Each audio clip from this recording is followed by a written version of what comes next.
¿Qué tal, gente querida? ¿Cómo les va? Bueno, espero que muy bien. Nuevo video de Siciliano en su taller.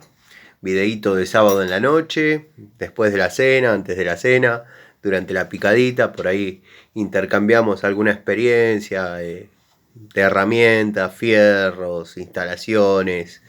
Bueno, como dije, sábado. Seguramente los muchachos de mi edad están con su familia, reunidos.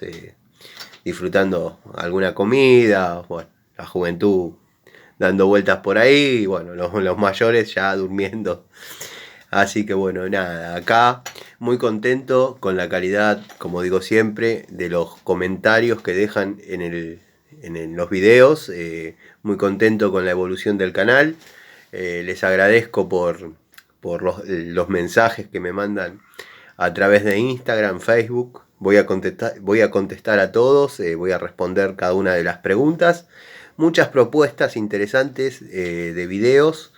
Eh, Me están proponiendo hacer algún vivo, bueno, cuando reúna las condiciones como para estar cómodo y poder hablar y desarrollar temas sin límites de tiempo, que no sea acotado, los vamos a hacer. Va a ser una linda experiencia poder estar en forma quizás un poco más directa. Y bueno, si no, seguiremos así un tiempito con los videos y bueno. Pero el agradecimiento sincero por estar ahí todas las noches viendo por ahí 15, 20 minutos de video de Siciliano en su taller. Hoy les quería recomendar unas llavecitas Torque que estuve usando, que verdaderamente me han dado resultado. Estaba esperando la ocasión para probarlas, pero probarlas en serio. Y estuve aflojando un caliper de freno trasero de un Peugeot 307. La marca es Top Tool y no tengo otra herramienta de esa marca que no sean estas llaves. Usé la más grande, la T50. Créanme que levantó temperatura, pero lo aflojó, lo aflojó. Eran tornillos que estaban pegados con su freno químico, o sea, con la gotita que le ponen para sellarlo. Y bueno, no me quedó otra que poner la llavecita e imprimirle torque. Y bueno, obviamente con la mano no lo iba a mover, tuve que ponerle un cañito para prolongarlo y bueno, hacerle fuerza y cumplió con la tarea sin decir agua va y sin sufrir la menor fatiga.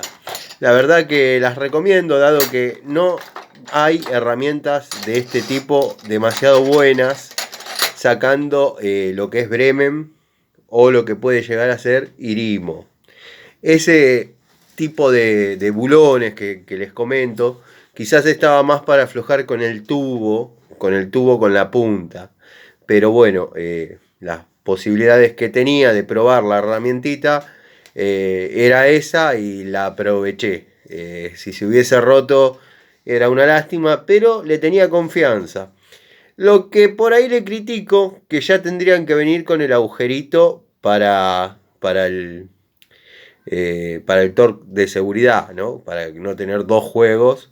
Pero bueno, créanme que es un muy buen promedio de calidad y precio, dado que verdaderamente la herramientita resiste. Se las recomiendo. Top Tool, surtido variado, con las medidas casi completas, hasta T50. Y bueno, esperemos que sigan llegando algún que otro surtido de estas, como para tener alguna referencia más.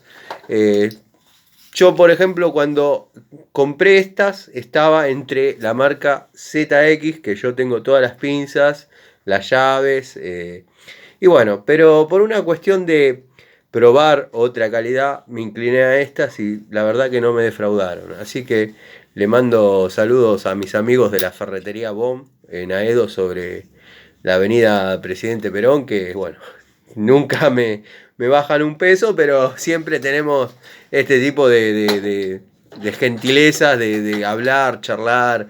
Y bueno, cuando surge como digo siempre, alguna herramientita especial, alguna perlita que no ni siquiera tienen cómo ponerle precio, le ponemos un precio estimativo y siempre son muy generosos en ese aspecto conmigo. Yo la verdad, son gente que aprecio y no me puedo quejar. Pero quiero que quede claro que Siciliano en su taller es un canal humilde que se banca solo con los trabajos que genera. Las herramientas hay que utilizarlas en el taller, así que bueno, uno las tiene ya compradas o por ahí si tiene que comprar, se toma la tarea de hacer el videíto o de prestar atención al testear la herramienta para que ustedes tengan la información necesaria, ¿no? Por ejemplo, ustedes si van a una ferretería industrial y les ofrecen Top Tool, ya saben que tienen un dato de que la herramientita es buena, al menos en mi experiencia. Y estoy hablando de torque importante, ¿eh? Estaba pegado el tornillo, estaba apretadito en serio, nada de que aflojé con la mano, ¿no? Había que hacer fuerza. Estaba para poner el tubo con la punta, pero quise probar la herramienta, como dije, y bueno, dio resultado. Después, bueno, en un comentario, un amigo, un suscriptor, no tuve la precaución de leer el nombre, o lo leí, me olvidé, me preguntaba, ante un versus de Gedore y Bremen, con cuál me quedaban. O sea, agarré estas dos llaves de la misma medida, las dos son de 3/4, como para ilustrar la explicación, ¿no? Bueno, como les estaba diciendo, tuve que poner pausa porque justo me llamó un cliente y se escuchó el teléfono, entonces preferí cortar el video y este amigo, este suscriptor me preguntaba ante un versus, ¿qué elijo? ¿Gedore, Fabricación Brasil o Bremen?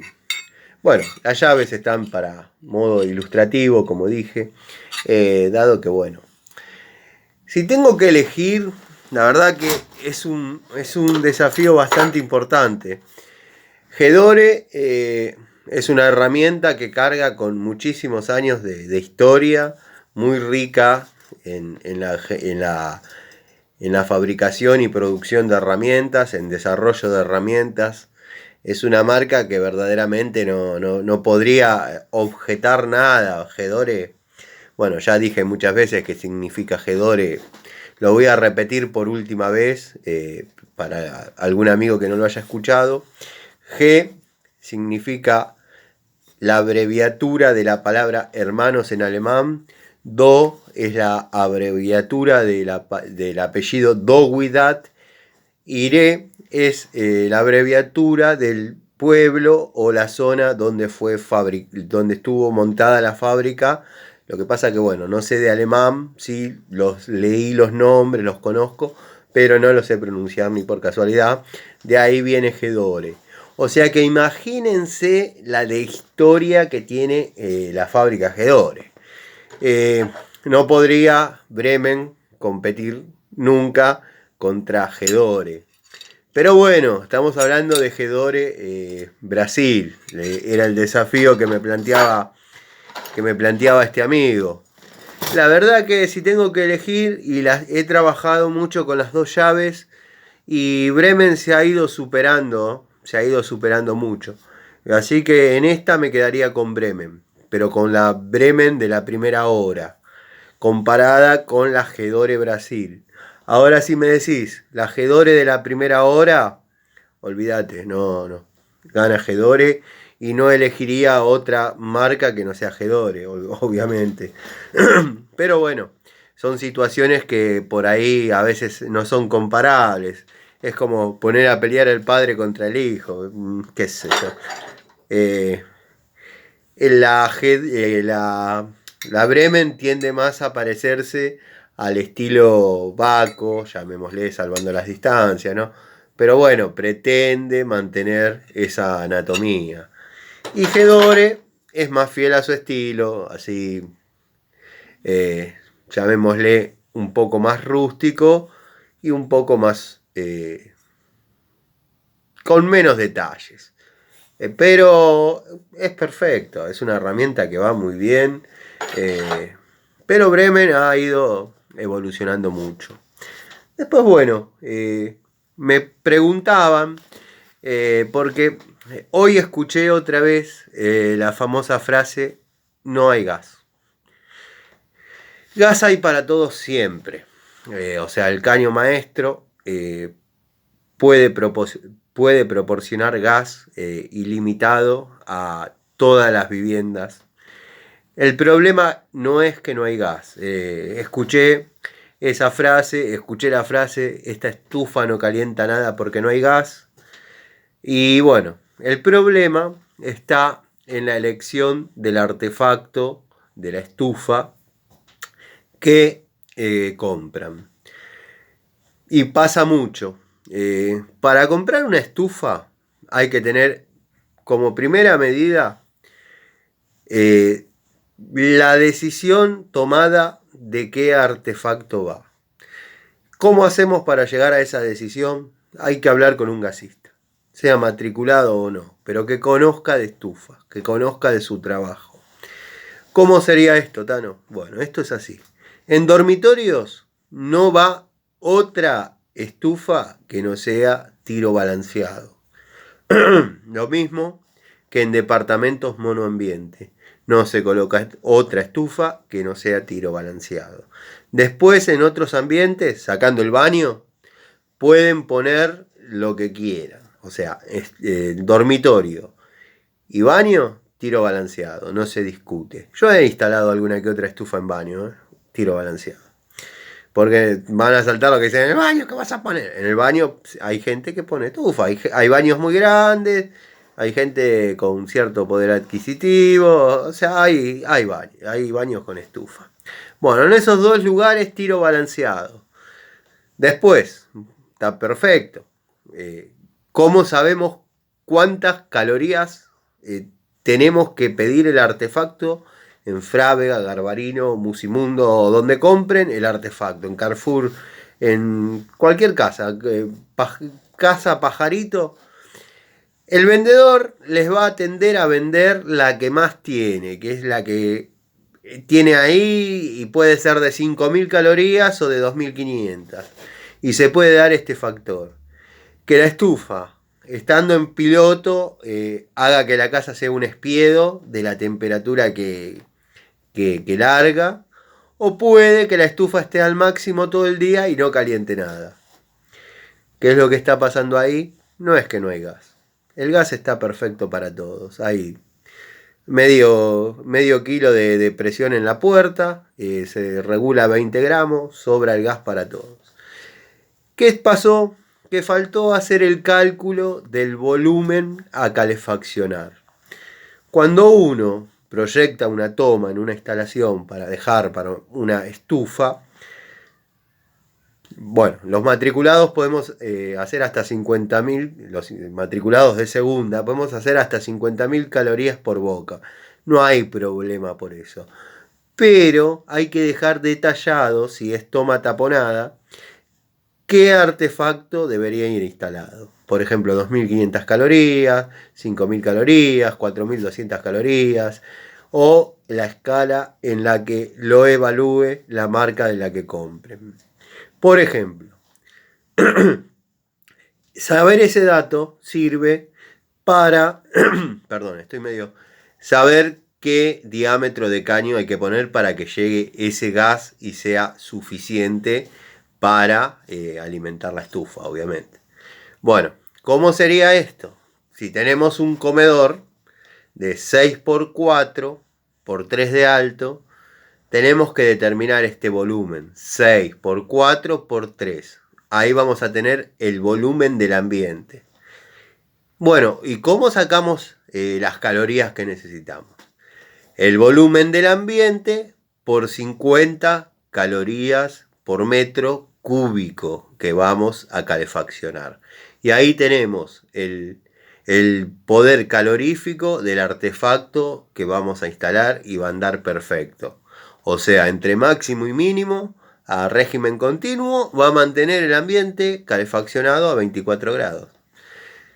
Pasa a veces que van a comprar para un dormitorio, tiro balanceado, perfecto, pero 5.000 calorías.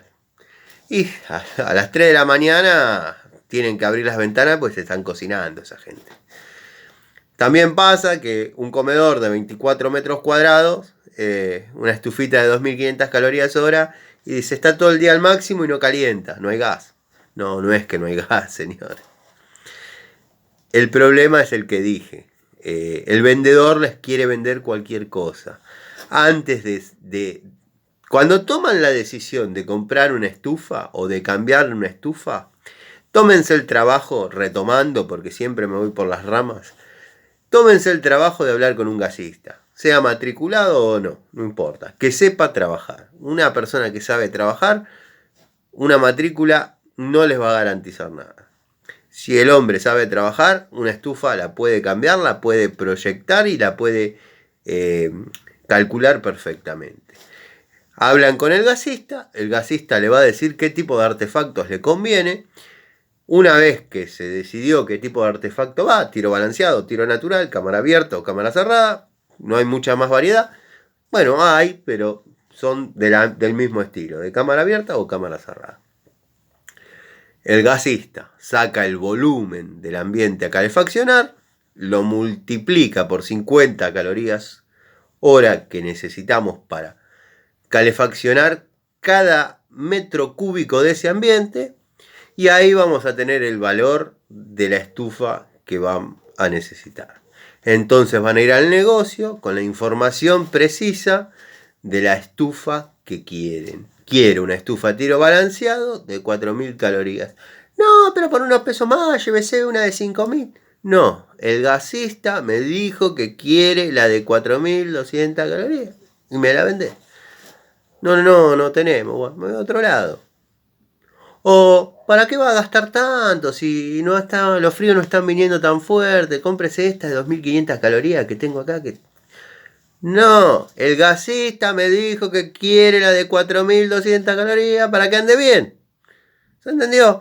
Porque si no, después o no calienta y pasa esto que dice, no hay gas. Gas hay para todo, gas hay siempre. El problema es ese.